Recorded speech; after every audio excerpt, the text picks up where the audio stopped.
Hello बच्चों, Raghuvanshi NEET UG के capsule courses में आपका फिर से स्वागत है ना। बेटा, हम लोग पिछले वीडियो में पढ़ रहे थे कि डायपोल मोमेंट क्या होता है और डायपोल मोमेंट आप कैसे निकालोगे। उसमें हमने आपको एक बात ये बताई थी ना कि किसी भी मॉलिक्यूल की यदि ओवरऑल पोलैरिटी आपको देखनी है तो आप डायपोल मोमेंट के बेसिस पर देख सकते हो। डायपोल मोमेंट निकाल के आप ओवरऑल पोलैरिटी को देख सकते हो। उसी को हम लोग थोड़ा सा और आगे बढ़ाते हैं और कुछ क्वेश्चन और करते हैं हम लोग, और उसके साथ साथ डायपोल मोमेंट के कॉन्सेप्ट को और समझते हैं। जैसे बेटा एक मॉलिक्यूल हमारे पास है CCl4, है ना, कार्बन का टेट्राक्लोराइड है। अब आपसे ये पूछा जाएगा ना कि बताइए ये पोलर है कि नॉन पोलर है ना, ये पोलर है कि नॉन पोलर है। तो हमने आपको पिछले लेक्चर में यही बताया कि जो ओवरऑल पोलैरिटी होती है किसी भी मॉलिक्यूल की, वो डायपोल मोमेंट के बेसिस पर आप निकालोगे, है ना। तो अब जैसे CCl4 लिखा है, तो जब तक आप इसका स्ट्रक्चर नहीं बनाओगे ना, पोलैरिटी आप निकाल ही नहीं सकते। तो सबसे पहले हम क्या करें, इसके स्ट्रक्चर को बना लें। स्ट्रक्चर बनाने के लिए आपको हाइब्रिडाइजेशन आना चाहिए। अब देखिए हम लोग करते हैं, देखिए सबसे पहले हाइब्रिडाइजेशन आप निकालिए। तो ये हमने आपको बताया था x = 1/2 s + v - q। यही फार्मूला आपने पढ़ा भी होगा और यही हमने आपको बताया था, है ना। अब देखिए जो x की वैल्यू यहाँ पर आएगी, कितनी आएगी, ये नंबर ऑफ मोनोवैलेंट एटम को बता रहा था। ये आपका बैलेंस सेल में कितने इलेक्ट्रॉन हैं सेंट्रल एटम के, ये बताएगा। ये आपका चार्ज बताएगा जिसको आपको रखना है विद साइन, है ना। तो अब देखिए CCl4 यहाँ लिखा हुआ है, तो ये 1/2 हो जाएगा। क्लोरीन की जो आपकी वैलेंसी होती है या मोनोवैलेंट एटम है, तो ये 4 लिखोगे। कार्बन के बैलेंस सेल में 4 इलेक्ट्रॉन, तो ये 8/2 आएगा, वैल्यू आ जाएगी आपकी 4। और 4 के लिए हम लोग लिखते थे sp3, है ना, क्योंकि x के वैल्यू के बेसिस पर हम लोग डिसाइड करते हैं किसी भी मॉलिक्यूल का हाइब्रिडाइजेशन। तो sp3 वाला क्या बनाता था, ये टेट्राहेड्रल होता है ना। इसका शेप तो टेट्राहेड्रल होगा ना। तो अब देखिए टेट्राहेड्रल आप बना लीजिए, एक ये Cl, एक ये Cl, एक ये Cl, एक ये Cl। ऐसे हम लोग टेट्राहेड्रल शेप बनाते हैं जिसकी एंगल होती है 109 डिग्री 28 मिनट की, है ना। तो ये आपका बन गया। आपको हमने बताया था कि जो डायपोल की डायरेक्शन होगी वो हमेशा पॉजिटिव से निगेटिव की तरफ आएगा, मतलब कुछ इस तरह से होगा डायपोल की डायरेक्शन। ये आपका पॉजिटिव, ये आपका निगेटिव। यहाँ पर आप देखिए बेटा, ये पॉजिटिव है, ये निगेटिव है। यहाँ पर आप देखिए ये पॉजिटिव है, ये निगेटिव है। तो अब देखिए ये दो जो वेक्टर आपके लिखे हुए हैं ना, इनका रिजल्टेंट जो होगा वो यही बीच से होकर पास होगा, ये न्यू नेट की वैल्यू होगी, है ना। अब ये वाला वेक्टर आपका इस वेक्टर के अपोजिट है ना। तो जो ओवरऑल पोलैरिटी होगी वो ये वाला वेक्टर इस वाले वेक्टर को कैंसिल कर देगा। तो ये वैल्यू जो आपकी आ जाएगी न्यू नेट की ना, वो आ जाएगी 0। और जब 0 आती है तो हम लोग लिखते हैं कि ये नॉन पोलर मॉलिक्यूल है। और बेटा एक बात और इसमें आप ध्यान दीजिए कि जो नॉन पोलर वाला होगा ना, वो रेगुलर ज्योमेट्री रखेगा। तो इसकी जो ज्योमेट्री होगी वो रेगुलर होगी। और यदि न्यू नॉट की वैल्यू 0 नहीं आई ना, तो वो इरेगुलर ज्योमेट्री को रखेगा। तो ये आपका एक क्वेश्चन था। अगला क्वेश्चन है हमारा, मान लीजिए फोर्थ वाले में आपसे कोई पूछे कि CO2 का बता दीजिए डायपोल मोमेंट, है ना, मतलब CO2 पोलर है कि नॉन पोलर है, आप ये बता दीजिए। तो इसको भी हम लोग निकाल सकते हैं। अब पहले देखिए CO2 जो आपका है ये लीनियर मॉलिक्यूल है। कैसे हमें पता चला, इस वाले फार्मूले से पता चला, है ना। जब इसके लिए आप x लिखोगे ना, तो आप लिखोगे 1/2। नंबर ऑफ मोनोवैलेंट कितने हैं, यहाँ पर कोई भी मोनोवैलेंट हमें नहीं दिख रहा है तो हम 0 लिख देंगे, क्योंकि ऑक्सीजन आपका डाईवैलेंट है। वैलेंस शेल में कार्बन के 4 इलेक्ट्रॉन है, कोई चार्ज था नहीं, हमने इसलिए Q को 0 रखा, है ना। तो ये आ जाएगा आपका 4/2, यानी कि 2 आया। और 2 वाला हमेशा sp लिखा जाता है। sp जिसका हाइब्रिडाइजेशन होगा वो लीनियर होगा, 180 डिग्री की एंगल बनाएगा।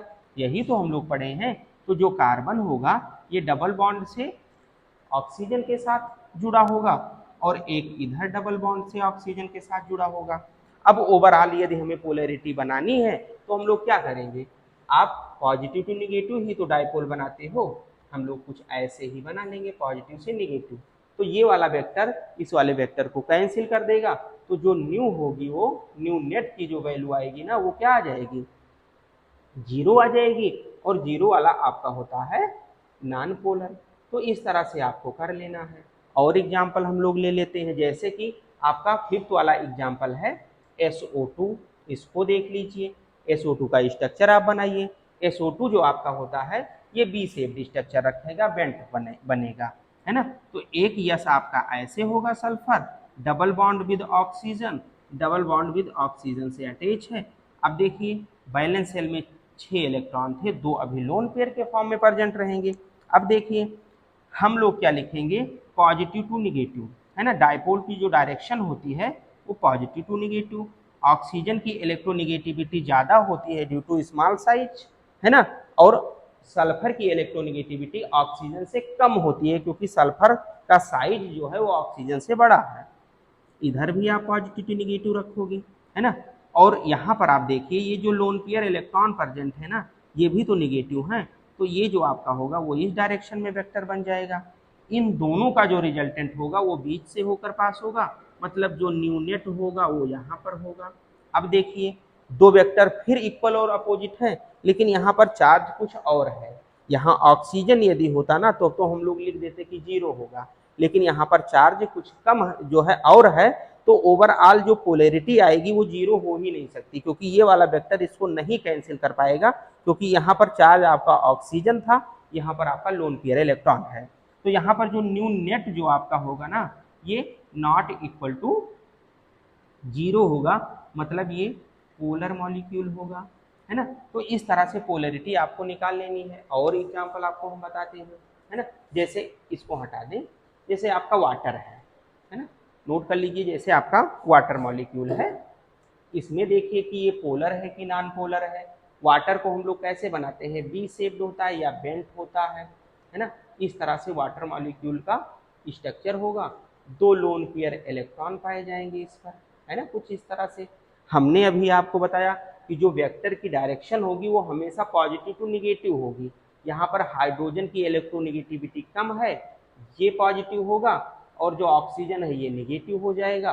तो हमें वेक्टर की डायरेक्शन ऐसे बनानी पड़ेगी, इधर वाला भी ऐसे ही बनेगा, ठीक। अब इन दोनों का जो रिजल्टेंट होगा वो ऐसे बीच से होकर पास होगा न्यू नेट, ये आपका न्यू नेट की वैल्यू होगी।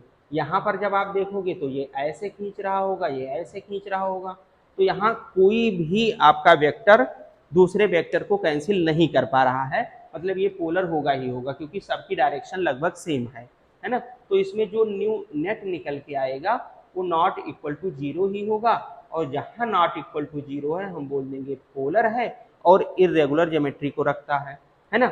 ऐसे मान लीजिए आपके पास एक मॉलिक्यूल और था जिसका नाम है अमोनिया। इसमें आपसे पूछा जाएगा कि ये पोलर है कि नॉन पोलर है। फिर आप क्या करो, इसका स्ट्रक्चर बनाओ। स्ट्रक्चर हम लोग अमोनिया का जानते हैं कैसा होता है, पिरामिडल शेप का होगा, है ना। तो ये आपका अमोनिया, एक लोन पेयर इलेक्ट्रॉन इसका, और एक पिरामिड बना दीजिए आप ऐसे करके, पिरामिडल शेप होगा। ये हाइड्रोजन और ये हाइड्रोजन, है ना। अभी आपको बताएं जो वेक्टर की डायरेक्शन होगी डायपोल की वो पॉजिटिव से निगेटिव डायरेक्शन में होगा, तो पॉजिटिव तो आपका हाइड्रोजन होगा ना, तो ऐसे आप बना लीजिए। ये आपके वेक्टर की डायरेक्शन है, ये इस तरफ खींच रहा है। तो देखिए सब वेक्टर जो आपके हैं वो सब एक दूसरे का सपोर्ट कर रहे हैं, कोई किसी को कैंसिल नहीं कर पा रहा है। तो इसमें भी जैसे वाटर मॉलिक्यूल था, इसमें भी न्यू नेट की जो वैल्यू होगी वो नॉट इक्वल टू 0 ही आएगी। और जब न्यू नेट की वैल्यू नॉट इक्वल टू 0 रहेगी तो हम बोल देंगे कि मॉलिक्यूल हमारा पोलर है और इर्रेगुलर ज्योमेट्री को रखता है, ठीक। तो इसको आप एक बार नोट कर लीजिए, फिर आगे हम लोग देखते हैं। इधर वाला तो आपने लिख ही लिया होगा। आइए अगला हम लोग देखते हैं, एक मॉलिक्यूल और लेते हैं जिसका नाम है क्लोरोफॉर्म, है ना, CHCl3। अब इसको आपको बताना है कि ये पोलर है कि नॉन पोलर है। तो फिर हम क्या करें, इसका शेप बना लें, ये टेट्राहेड्रल शेप का होगा, है ना। तो एक कार्बन हमने यहाँ रखा, हाइब्रिडाइजेशन निकालोगे आप तो इसका कितना आएगा, अरे वही फार्मूला लगा दो, 1/2 मोनोवैलेंट कितने हैं यहाँ पर, 3 क्लोरीन है, एक ये है 4, और वैलेंस शेल में 4 इलेक्ट्रॉन हो गया ये 8/2, यानी कि 4 के लिए लिखते थे sp3, और जो एंगल होगा वो 109 डिग्री 28 मिनट का होगा, ये हम लोग पढ़ चुके हैं, है ना। तो इस तरह से टेट्राहेड्रल शेप इसका बना दीजिए आप।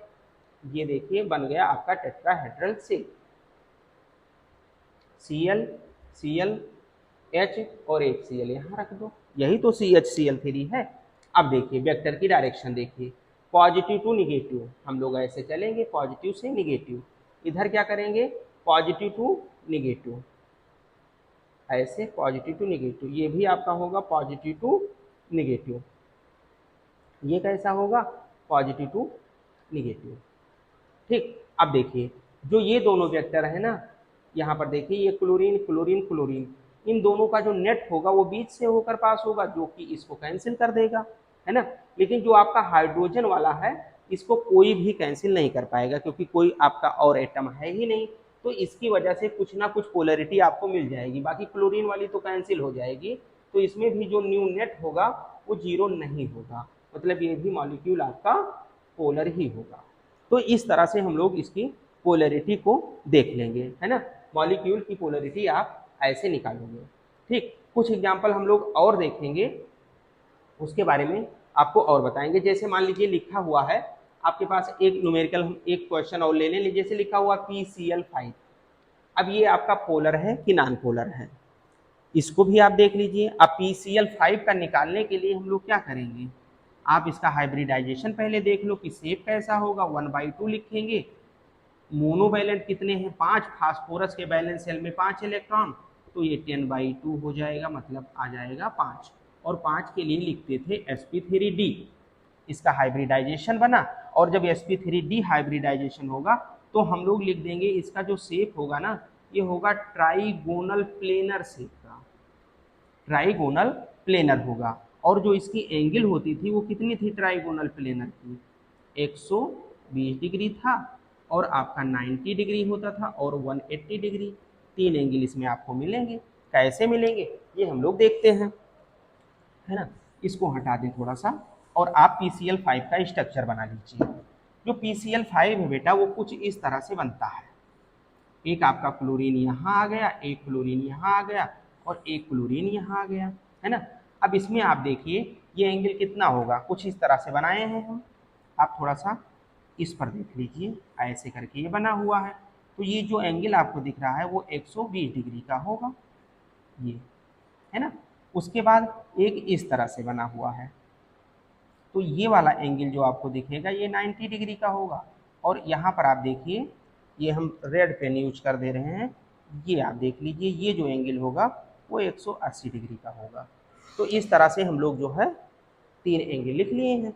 अब देखिए ये जो आपका वेक्टर होगा ना वो इस डायरेक्शन में आएगा, पॉजिटिव टू निगेटिव हम लोग पढ़ के आए हैं, है ना। तो इसी तरह से हम लोग इसके डायरेक्शन को बना लें, पॉजिटिव टू निगेटिव। अब आप देखिए बेटा जो ये दोनों वेक्टर है ना, इनका रिजल्टेंट कहीं बीच से होकर पास होगा, ये न्यू नेट की वैल्यू होगी जो कि इसको कैंसिल कर रही होगी, क्योंकि चार्ज आपका सेम है, तो इसकी वजह से ये आपका आएगा 0, और 2 क्लोरीन एटम आपके और लगे हुए हैं, क्योंकि हमें ट्राइगोनल प्लेनर स्ट्रक्चर बनाना है ना। तो आप देखिए एक Cl यहाँ है, एक Cl यहाँ है, ठीक, इसमें क्या होगा, इस तरह से आ रहा होगा, इस तरह से,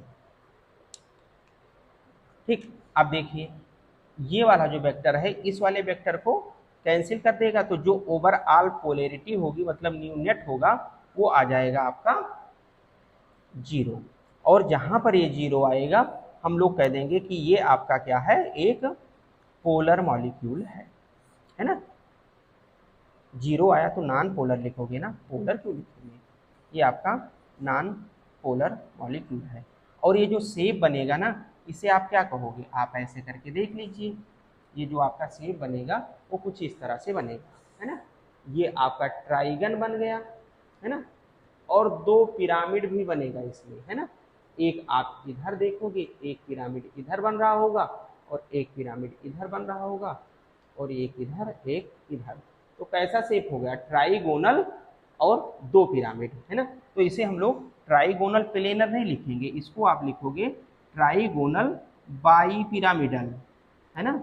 ये आपका ट्राइगोनल बाईपिरामिडल शेप का होगा, तभी तो 3 एंगल आप ऐसे देखोगे। तो ये आप थोड़ा सा सुधारिएगा इसमें, क्योंकि ट्राइगोनल प्लेनर शेप जो होता है ना, वो आपका होता है BF3 का, BCl3 का, BBr3 का, है ना, और Bi3 का। बोरान के जितने भी ट्राई हेलाइड होते हैं वो सब ट्राइगोनल प्लेनर होते हैं, या हाइड्राइड होगा वो भी ट्राइगोनल प्लेनर ही होगा। तो इस तरह से इसकी पोलरिटी हम लोग निकाल देंगे PCl5 की। अब इसमें कुछ कॉन्सेप्ट हम आपको और कल बताएंगे, है ना। नेक्स्ट वाली वीडियो में थोड़ा ऑर्गेनिक केमिस्ट्री को भी आपको दिखाएंगे कि यदि ऑर्गेनिक कोई मॉलिक्यूल है ना, तो उसकी पोलरिटी आप कैसे निकालोगे, उसमें कौन सा जो है कॉन्सेप्ट आप लगाओगे ऑर्गेनिक वाले मॉलिक्यूल में, क्योंकि ऑर्गेनिक मॉलिक्यूल जो आपका होगा उसमें हम लोग शेप से नहीं निकालेंगे। थोड़ा और टेक्निक आपको अगले क्लास में बताएंगे। थैंक यू बेटा।